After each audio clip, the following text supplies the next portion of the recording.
Oke, selamat sore Pak Undi dan teman-teman. Di kali ini kami akan membahas mengenai buku untuk ini dari Basic Skills dari dan lainnya. Oke, jadi dimulai dari basic skills. Jadi fokus bab ini adalah pada keterampilan representasi dasar yang membantu metode berpikir grafis atau graphic thinking. Jadi bab ini dimulai dengan mengatakan bahwa kita harus melatih keterampilan gambar kita. Dan keterampilan itu tuh datang dengan pengulangan. Dan cara paling pasti untuk melatih keterampilan apapun adalah menikmati apa yang Anda lakukan. Dan kemudian dijelaskan ada 4 jenis keterampilan dasar yang mendukung pemikiran grafis, yaitu observasi, persepsi, diskriminasi, dan imajinasi. Dan pada observasi ini, dikatakan kita bisa menggunakan sketchbook atau notebook, di mana hal itu merupakan cara yang sangat baik untuk mengumpulkan gambar, visual, dan mempertajam persepsi, karena ini mendorong kita untuk mengobservasi daripada hanya melihat. Dan ada proses 3 langkah untuk membuat sketsa, yaitu struktur dasar, nada, dan kemudian detailnya.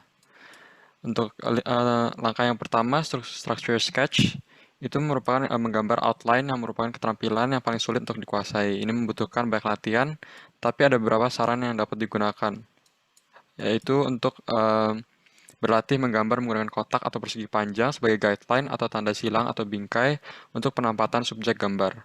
Dan juga bisa digunakan pulpen atau tinta karena hasil yang mereka hasilkan sangat sederhana dan juga jelas. Dan proses perbaikan atau pengulangan ini terhadap subjek ini akan mengembangkan keterampilan kita. Dan yang kedua, tone. Tone itu dapat direpresentasikan melalui shading atau cross-hatching untuk mendapatkan tekstur dan kegelapan yang berbeda pada gambar. Penggunaan garis horizontal untuk permukaan horizontal dan garis diagonal untuk permukaan vertikal seperti pada gambar ini. Dan yang terakhir, detail, yaitu merupakan aspek bangunan yang paling menarik. Dan pada contohnya ini tuh dilihat jendela, di mana detailnya itu bisa berupa hasil perbedaan antara dua material, bata dan kaca, dan juga atau antara dua elemen bangunan yang berbeda, yaitu dinding dan bukaan. Dan dari sini kita juga pada akhirnya akan mengetahui lebih banyak tentang bangunan dan juga memperoleh pemahaman dan apresiasi tentang kontribusi detail terhadap persamaan dan fungsi bangunan. Kita juga bisa menggunakan tracing untuk melatih keterampilan gambar kita. Dan kalau untuk persepsi ini, dengan kita melatih teknik-teknik menggambar seperti yang dikatakan sebelumnya, dan juga penggunaan sketchbook, itu bisa meningkatkan sensitivitas visual kita. Dan untuk diskriminasi itu, dia coba menjelaskan dengan menggunakan contoh kartun, yaitu di mana kita harus avoid unnecessary details dan fokus kepada objek gambar kita. Dan juga ada imagination, di mana kita bisa melatih imagination kita dengan menggambar sesuatu yang tidak dapat terlihat dengan mata kita sendiri. Contohnya tampak belakang dari suatu objek. Dan yang kedua ini convention, ada beberapa tipe dasar sketsa representasi yang harus dapat dipahami oleh para arsitek. Contohnya, yang pertama ini perspektif. Sketsa perspektif memiliki kedudukan yang sama dengan gambar denah, yang digunakan untuk experiential qualities yang didapat. Contohnya ini dimulai dengan mengatur bidang gambar dan viewpoint, lalu memulai cross-grid tampilan rencana, dan juga yang terakhir ini mengatur cross-grid sudut pandang tampilan denah serta tampilan rencana. Dan pada akhirnya kita dapat melihat warna sebenarnya atau bayangan atau juga uh, feel dari ruangan itu sendiri. Dan yang kedua ini ada aksonometrik, di mana sketsa aksonometrik ini adalah proyeksi dari rencana atau bagian di mana semua garis paralel dalam ruangan ditampilkan sebagai paralel. Ini berbeda dengan perspektif di mana garis paralel ini ditampilkan sebagai memanjang dari satu titik. Dan juga untuk yang plan ini, diagram plan seperti di atas ini memiliki banyak kegunaan dalam konsep awal. Dan sketsa dana ruang ini yang dirancang ini harus menunjukkan apa yang tertutup dan apa yang tidak, termasuk skala, tinggi, pola, dan juga detail. Rencana pada dasarnya adalah potongan horizontal atau bagian melalui ruang yang ditunjukkan dengan garis putus-putus yang berat jika diinginkan. Dan yang terakhir, vertical section ini merupakan sebuah potongan vertikal melalui ruang. Dengan ini kita dapat menunjukkan kedalaman ruang dengan menerapkan konvensi perspektif satu titik yang dijelaskan sebelumnya. Dan seperti kata penulisnya, bayangkan Anda sedang melihat model potongan ruang. Titik di mana Anda melihat langsung ke model adalah di mana sudut pandang akan ditempatkan. Dan pada akhirnya teknik-teknik ini kemudian dapat digunakan untuk mengkomunikasikan apa yang ingin kita sampaikan melalui gambar kita. Baiklah, kembali ke topik komunikasi. Setelah itu ada ide abstrak yang ingin kita sampaikan, misalnya setelah itu. Iya, naik. Dan ide abstrak ini biasanya ambigu dan cuman biasanya sebagai kita desainer doang yang mengerti. Namun bahasa-bahasa grafis itu bisa kita gunakan dengan jelas. Jadi bisa dipakai untuk bisa dimengerti oleh orang awam dan desainer lainnya. Nah, jadi bisa dengan pemberian ide abstrak kita itu dengan menggunakan diagram grafis yang simple, terus bisa penggunaan kosakata dengan asosiasi yang konsisten, juga identitas yang tepat. Bisa sangat membantu jadi biar orang-orang lain dan mungkin tim kita bisa tahu indikasi kita, tujuan dan ide kita. Kalimat grafis memiliki 3 cakupan, yaitu misalnya posisi, kedekatan, dan kesamaan. Prosesnya sebenarnya juga cukup simpel dengan menggunakan diagram yang kasar. Jika misalnya tahu rumit, maka pecahkan, dan jika ada yang informasi yang penting, maka gunakan tone berbeda. Dalam diagram juga terdapat kosakata yang ingin kita sampaikan, seperti identitas, relasi, dan modifikasi yang kita inginkan. Dan penggunaan-penggunaan simbol ini juga dibutuhkan untuk bisa merepresentasi ideal rumit menjadi simpel. Dan tapi tidak bisa disamakan atau digunakan untuk menunjukkan alur yang sebenarnya. Jadi kita harus tetap jujur.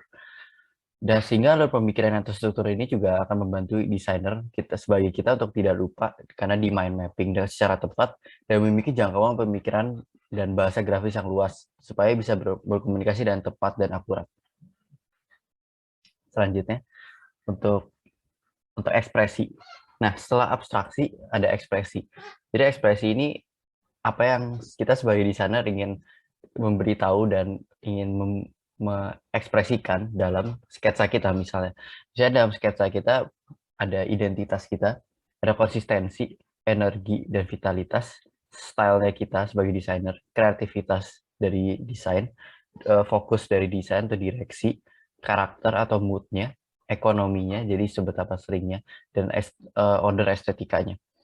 Jadi ekspresi itu adalah level kedua setelah gambar. Jadi kita perlu menginkorporasikan kosakata-kosakata tersebut dan bisa diimplementasikan dalam sketsa arsitektur kita. Jadi bisa memberikan sketsa arsitektur yang bisa memberikan aspirasi bagi diri kita sendiri dan tim kita misalnya. Dan arsitek yang hebat ini bisa menunjukkan dari sketsanya atau dari idenya itu keunikannya dari karakteristiknya dan karakteristiknya sendiri yang unik. Jadi itu sebagai gimana cara jadi arsitek yang eksepsional dan individu yang baik. Jadi dan cara untuk menimbulkan keunikan tersebut adalah melalui sketsa ekspresif yang eksklusif dan dapat dipahami juga secara visual dari berbagai kosakata yang ada di atas.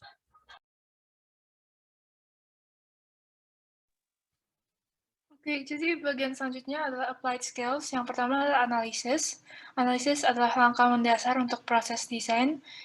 Itu adalah interpretasi dan penyederhanaan masalah, kemudian mereduksinya menjadi elemen-elemen penting.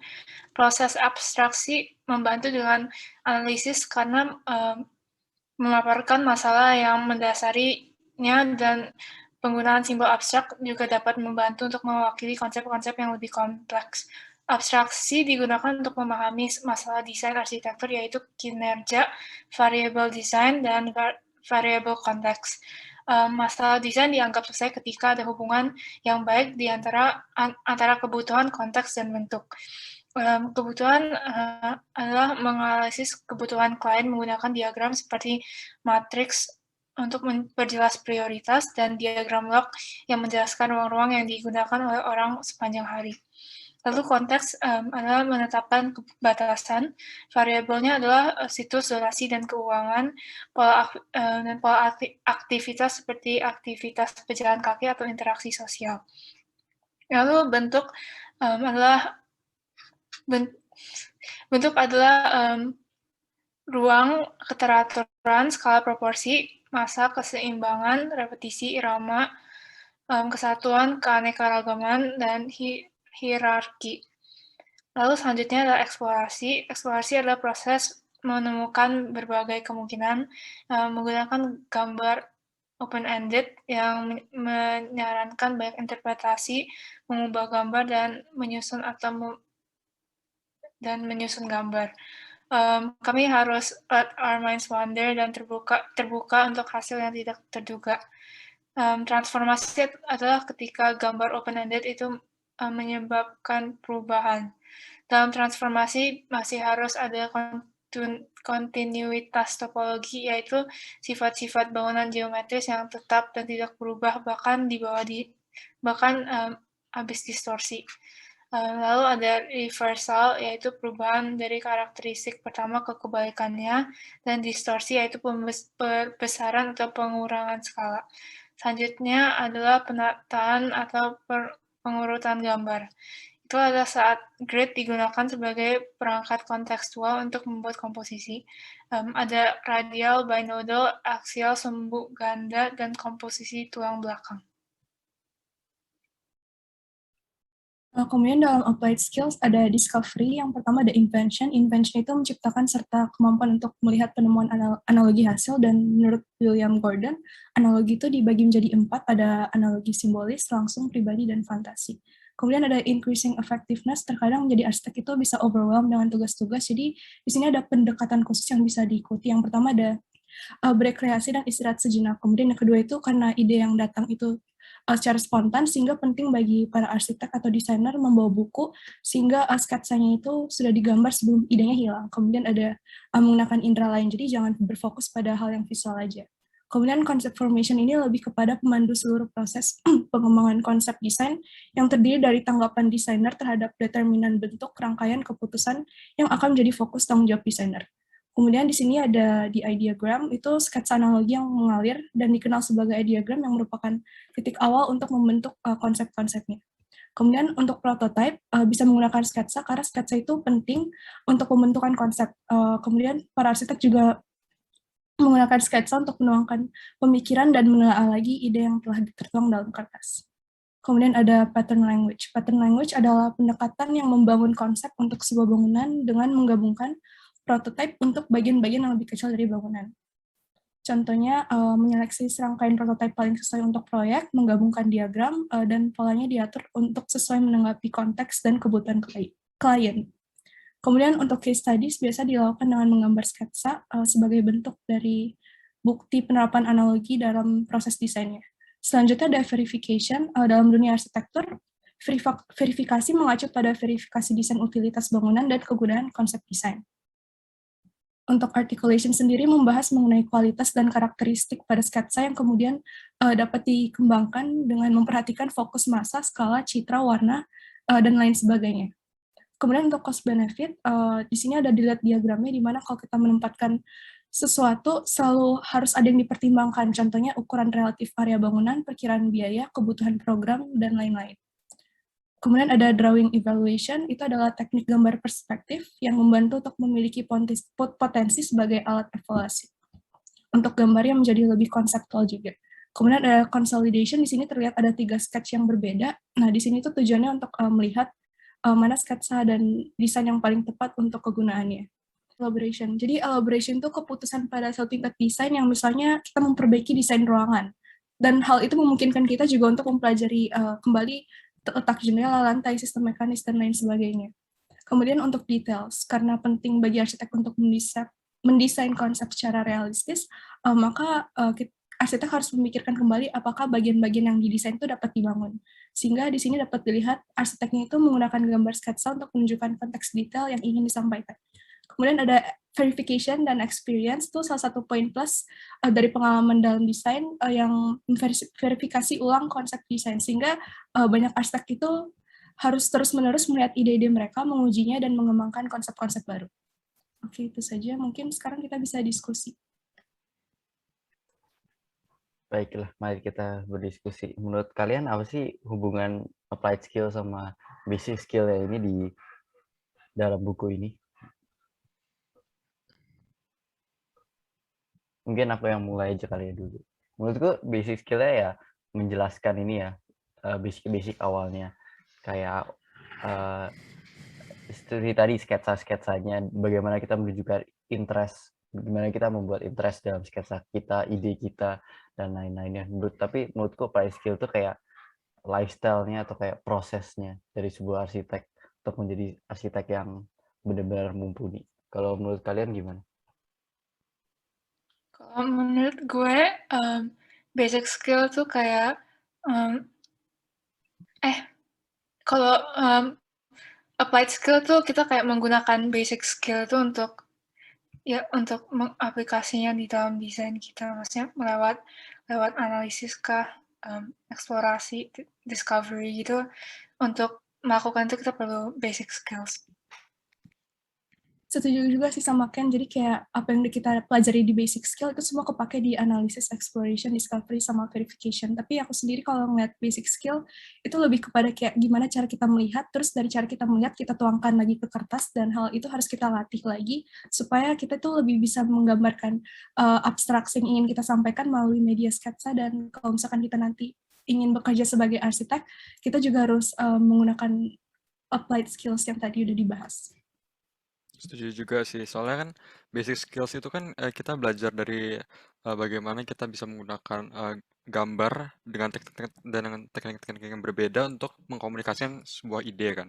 Dan itu tuh merupakan memang awalnya dari proses desain, dan sebelum kita masuki abstraksi atau mentransformasikan ide itu menjadi sebuah bangunan yang nyata dan bisa dilihat dan di-experience oleh kita gitu.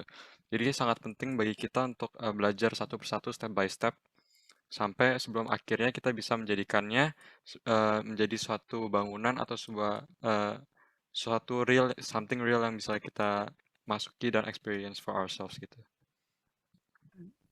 Iya, menurutku bukunya informatif banget ya. Kita sebagai pelajar untuk menjadi sebuah arsitek, kita bisa belajar banyak dari buku ini. Dan kita bisa mengaplikasikan dalam kehidupan kita sehari-hari deh. Kita bisa ngelihat segala sesuatu dalam kacamata arsitek. Dalam kacamata sebagai arsitek. Dan ternyata setelah misalnya aku dan teman-teman saya, misalnya Bianda dan Kenenza, beneran mengalami membuat project misalnya beneran untuk klien atau ya beneran untuk klien, dan ternyata hal-hal seperti ini cukup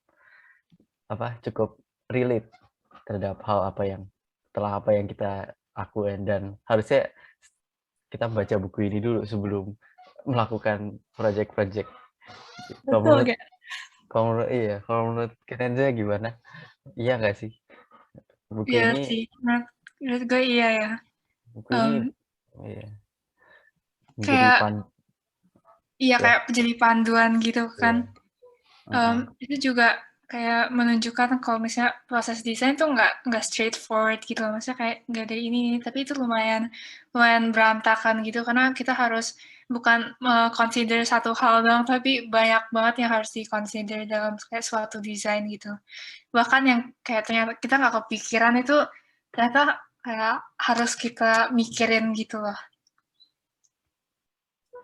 Iya, ternyata misalnya mungkin kita harus pelajari secara detail dari kosakata ini yang baru kita dapatkan di misalnya buku ini, dan kita bisa tambahkan di nanti saat menjadi proses membuat sebuah desain yang beneran terjadi. Kalau Bianda gimana?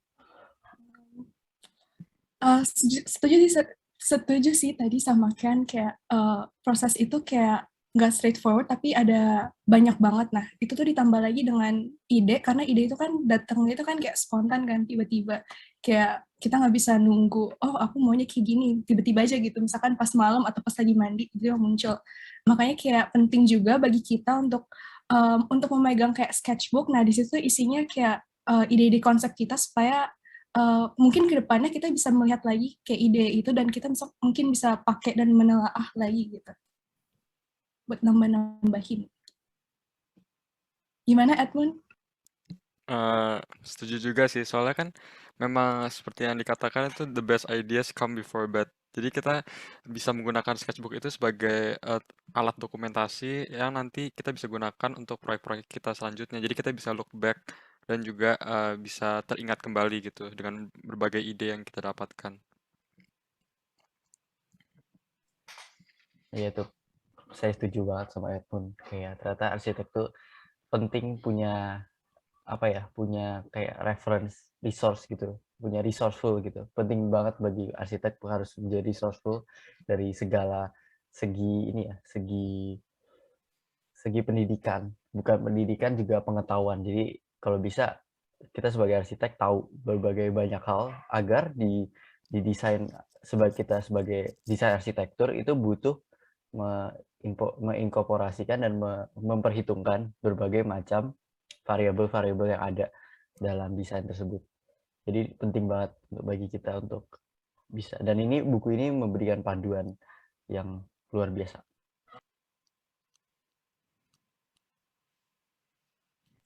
Gimana lagi? Mungkin ada pengalaman pribadi. Gimana, Mun? Ada pengalaman pribadi untuk desain? Kalau untuk pengalaman pribadi sih, mungkin kan karena kita semua masih baru ya sama arsitektur, jadi sangat sangat menarik gitu bagi kita untuk belajar proses-proses yang terlibat dalam membuat sebuah desain. Dan juga semua lagi dari contohnya dari studio aja kita juga bisa belajar keywords yang banyak gitu yang akhirnya nanti kita bisa gunakan melalui pengulangan dan repetisi, akhirnya kita bisa menjadi ahli dan juga bisa menggunakannya sebagai arsitek nantinya gitu sih.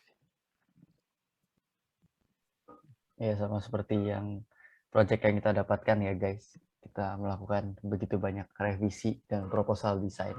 Dan ternyata benar apa yang dikatakan sama buku ini juga dalam kita harusnya bisa menganalisis harusnya lebih baik lagi untuk apa konteksnya dari konteksnya dan lebih lebih betul lagi ya lain kali kita karena setelah belajar dari buku ini.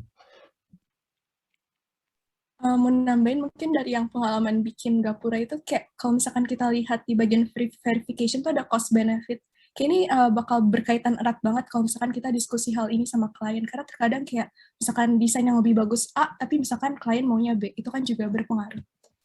Gimana guys? Gimana kan? Setuju banget sih. Kayak misalnya kita desain hasil, tatanya dihitung-hitung, malah over budget. Jadi kita harus mikir lagi gimana kita mau desain ulang atau cari alternatif apanya gitu supaya fit dengan budget yang kita dikasih gitu ya. Misalnya kalau bahas tentang cost. Ya intinya juga harusnya komunikasi ya bersama ini dan mungkin kita bisa lebih mengasah basic skill kita lagi ya melalui misalnya studio kita bisa mulai lebih mengerti lagi dan misalnya ini yang tadi aku setuju banget sama Bianda yang proses verifikasi ini ternyata banyak banget misalnya untuk berkomunikasi dengan klien kadang-kadang benar apa yang dia mau A tapi B kita kasih yang B menurut kita padahal lebih bagus tapi klien punya perspektif yang berbeda dari kita dan detailnya dan ini experience-nya nggak gampang experience-nya itu bolak-balik sampai ke suatu titik dan cukup melelahkan tapi itulah proses yang harus ditempuh kan untuk biar dapat desain yang benar-benar akhirnya bisa diterima semua orang. Gimana lagi?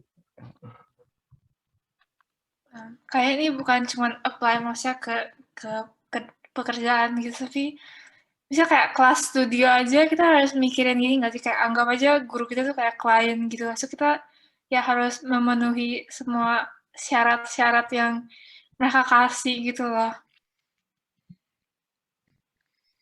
Iya, betul. Terus karya-karya kita juga dibahas dan dikupas lebih lanjut dan di situ terjadi kayak komunikasi juga supaya apa ya yang kita intensikan itu sekaligus juga dosennya dengar dan dosennya juga kasih feedback ke kita. Ya, yang saya dapat ini kan cuma teori doang.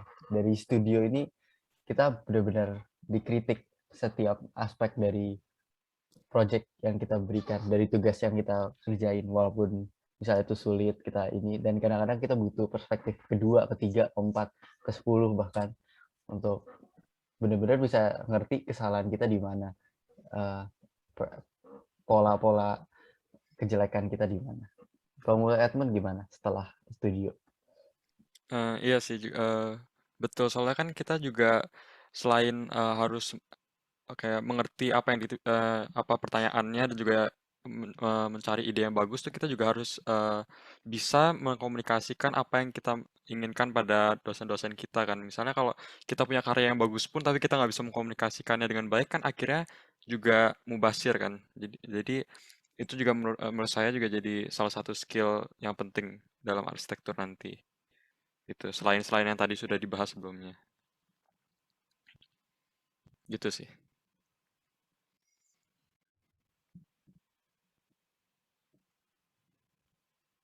Gimana, Gera? Ya, saya setuju banget sama statementnya si Edmund. Ya, benar-benar. Ya, jadi dari buku ini banyak banget ya poin-poin yang kami dapatkan dan benar-benar ternyata apply to real life, to sekarang bahkan kehidupan kita sebagai mahasiswa di kampus UPH.